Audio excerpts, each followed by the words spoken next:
मेरे प्यारे देशवासियों, देश के ज्यादातर हिस्सों में गर्मी बहुत तेजी से बढ़ रही है। बढ़ती हुई ये गर्मी पानी बचाने की हमारी जिम्मेदारी को भी उतना ही बढ़ा देती है। हो सकता है कि आप अभी जहां हो वहां पानी पर्याप्त मात्रा में उपलब्ध हो, लेकिन आपको उन करोड़ों लोगों को भी हमेशा याद रखना है जो जल संकट वाले क्षेत्रों में रहते हैं, जिनके लिए पानी की एक एक बूंद अमृत के समान होती है। साथियों, इस समय आजादी के 75वें साल में आजादी के अमृत महोत्सव में देश जिन संकल्पों को लेकर आगे बढ़ रहा है, उनमें जल संरक्षण भी एक है। अमृत महोत्सव के दौरान देश के हर जिले में 75 अमृत सरोवर बनाए जाएंगे। आप कल्पना कर सकते हैं कि कितना बड़ा अभियान है। वो दिन दूर नहीं जब आपके अपने शहर में 75 अमृत सरोवर होंगे। मैं आप सभी से और खासकर युवाओं से चाहूंगा कि वो इस अभियान के बारे में जानें और इसकी जिम्मेदारी भी उठाएं। अगर आपके क्षेत्र में स्वतंत्रता संग्राम से जुड़ा कोई इतिहास है, किसी सेनानी की स्मृति है, तो उसे भी अमृत सरोवर से जोड़ सकते हैं।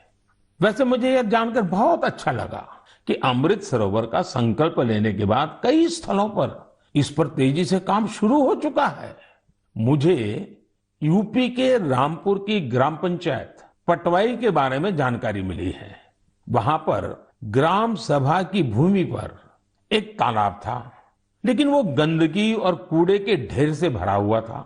पिछले कुछ हफ्तों में बहुत मेहनत करके स्थानीय लोगों की मदद से, स्थानीय स्कूली बच्चों की मदद से उस गंदे तालाब का कायाकल्प हो गया है। अब उस सरोवर के किनारे रिटेनिंग वॉल, चार दीवारी, फूड कोर्ट, फव्वारे और लाइटिंग भी न जाने क्या क्या व्यवस्थाएं की गई हैं। मैं रामपुर की पटवाई ग्राम पंचायत को, गांव के लोगों को, वहां के बच्चों को इस प्रयास के लिए बहुत बहुत बधाई देता हूं। साथियों, पानी की उपलब्धता और पानी की किल्लत ये किसी भी देश की प्रगति और गति को निर्धारित करते हैं। आपने भी गौर किया होगा कि मन की बात में मैं स्वच्छता जैसे विषयों के साथ ही बार बार जल संरक्षण की बात जरूर करता हूं। हमारे तो ग्रंथों में स्पष्ट रूप से कहा गया है, पानीयम परमम लोके जीवानाम जीवनम समृतम, अर्थात संसार में जल ही हर एक जीव के जीवन का आधार है और जल ही सबसे बड़ा संसाधन भी है। इसलिए तो हमारे पूर्वजों ने जल संरक्षण के लिए इतना जोर दिया। वेदों से लेकर पुराणों तक हर जगह पानी बचाने को, तालाब, सरोवर आदि बनवाने को मनुष्य का सामाजिक और आध्यात्मिक कर्तव्य बताया गया है। वाल्मीकि रामायण में जल स्रोतों को जोड़ने पर, जल संरक्षण पर विशेष जोर दिया गया है। इसी तरह इतिहास के स्टूडेंट जानते होंगे, सिंधु, सरस्वती और हड़प्पा सभ्यता के दौरान भी भारत में पानी को लेकर कितनी विकसित इंजीनियरिंग होती थी। प्राचीन काल में कई शहर में जल स्रोतों का आपस में इंटरकनेक्टेड सिस्टम होता था और ये वो समय था जब जनसंख्या उतनी नहीं थी, प्राकृतिक संसाधनों की किल्लत भी नहीं थी, एक प्रकार से विपुलता थी। फिर भी जल संरक्षण को लेकर तब जागरूकता बहुत ज्यादा थी, लेकिन आज स्थिति इसके उलट है। मेरा आप सभी से आग्रह है, आप अपने इलाके के ऐसे पुराने तालाबों, कुओं और सरोवरों के बारे में जानें। अमृत सरोवर अभियान की वजह से जल संरक्षण के साथ साथ आपके इलाके की पहचान भी बनेगी। इससे शहरों में, मोहल्लों में स्थानीय पर्यटन के स्थल भी विकसित होंगे। लोगों को घूमने फिरने की भी एक जगह मिलेगी। साथियों, जल से जुड़ा हर प्रयास हमारे कल से जुड़ा है।